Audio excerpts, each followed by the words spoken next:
ଆପଣମାନେ ଜାଣିଥିବେ କି ନୂଆ ଜଏନ୍ କରିଥିବା ଏସ୍ପି ବରଗଡ଼ ତାଙ୍କର zero tolerance against Corex and cough syrup କିମ୍ବା କଣ୍ଟ୍ରାମିନାଟିକାଲ ଉପରେ ରହିଛି। ସେଥିପାଇଁ ଗତକାଲି गोटे इनफॉरमेशन मिली कि गोटे black colour Maruti Suzuki jar registration number OR02BM1698 रे गोटे किछि कंट्राबैंड आर्टिकल आसुची कटक रु। तो से संबंध रे आईएससी मेलछामुंडा इनफॉरमेशन पाई एसपी बरगड़ को जोड़े एवं एसपी बरगड़ का डायरेक्शन क्रमे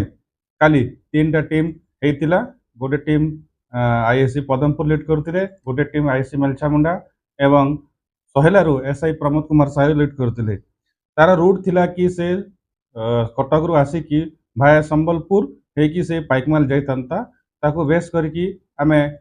चाहिलु कि मेलछामुंडा थाना निकटस्थ आमे नाका द्वारा ताकू अटकेबू। से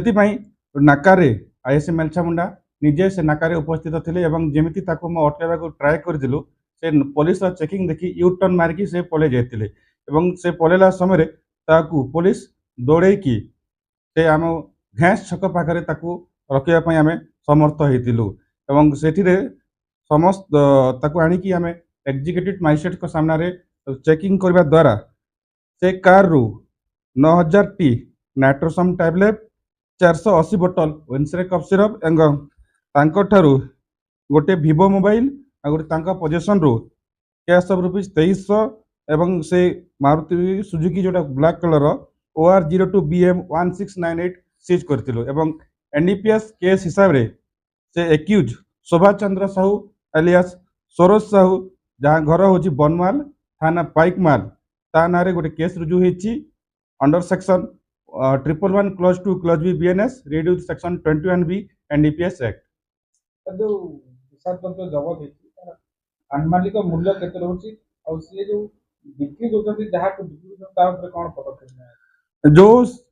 कंट्राबैंड आर्टिकल जो सीज होती तार आनुमानिक मूल्य 15 ରୁ 20 लक्ष हेबो एवं जहाँ जो बिक्री करने से आणुला से डायरेक्टेड किंबा से निजे रिटेलर हिसाब से बिक्री करने आनीला। एवं आपन जानते एसपी बरगड़ निर्देश क्रमे जो यांकर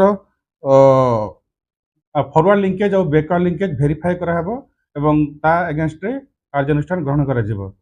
जे टाइम रे एसपी बरगड़ प्रेस मीट करते सही टाइम रे ही से पाखापाखि सही टाइम रे बरगड़ के निशा द्रव्य धरिकी बरगड़ रूट पदमपुर आसुला केन हिसाब रो साहस रखुजन निशा व्यापारी निश्चित भाव में से आम खबर पाई सांगे सांग ता ऊपर आम कार्यानुष्ठान करूँ और जीरो टाइम रे सांगे सांग टीम फॉर्मेशन करी आम धरबारे साहाय्य माने